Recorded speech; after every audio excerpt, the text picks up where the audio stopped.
Ovo je logotip Kongresa Srba Evrope. Ovako. To je njihov logotip. Ovo ispod ovde je dopisano Kongres Srba Evroazije. Broj telefona je gospođe Mila Alečković, na koji smo zvali. Privatan broj gospođe Alečković. Ja bi isto tako postavio jedno pitanje.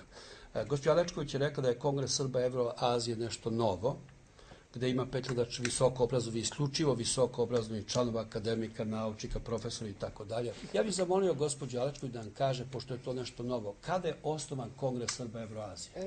Hvala vama što ste me pozvali u emisiju, što znači da znate za nas Srbe obrazovane u Evropi.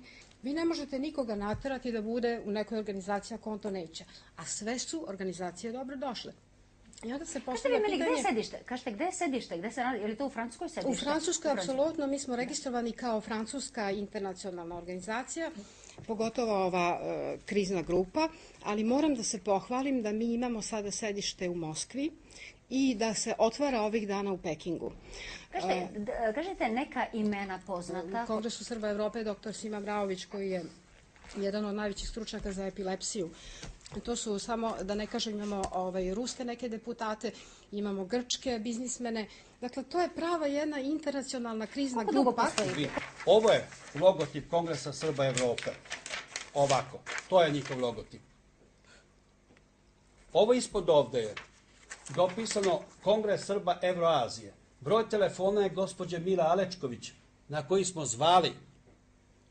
Privatan broj gospođe Alečković. Sramota je od 5000 visoko obrazovnih ljudi da ne možemo dobijemo više nego ime gospodina Sime Mraovića. Dozvolite, molim vas, završit ću. Gospodin Sima Mraović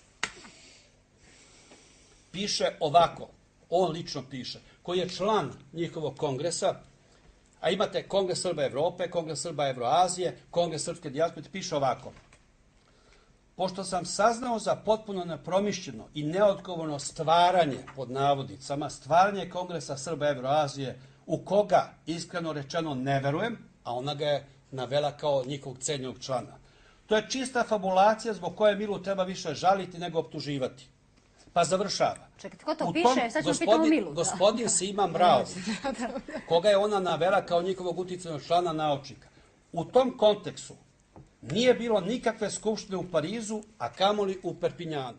Konkretno šta tražite? Sedište organizacije postoji u Moskvi, rekla je gospođa Alečković. Dobro.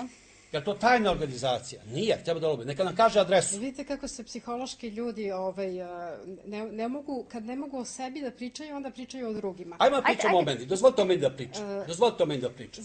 Ajde, samo nemojte se ovo pretvori u nekakvu diskusiju koja nije prijatna. Ajde, molim. Dozvolite o meni da pričam. Vidite kako je Gospođo, dozvolite, ja imam reč, gospođa Mila Alečković, pošto ste dama, ne dolazi u obzir da na takav način pređete gledaoce, da ih lažete, da ih mučete, da vičete šta hoćete. Gospodine Janiću, ajte, molim da održimo nivo. Na te fazone, gospođa Alečković, da ću ja učutim zato što je dama. Neka objasni ovaj falsifikat.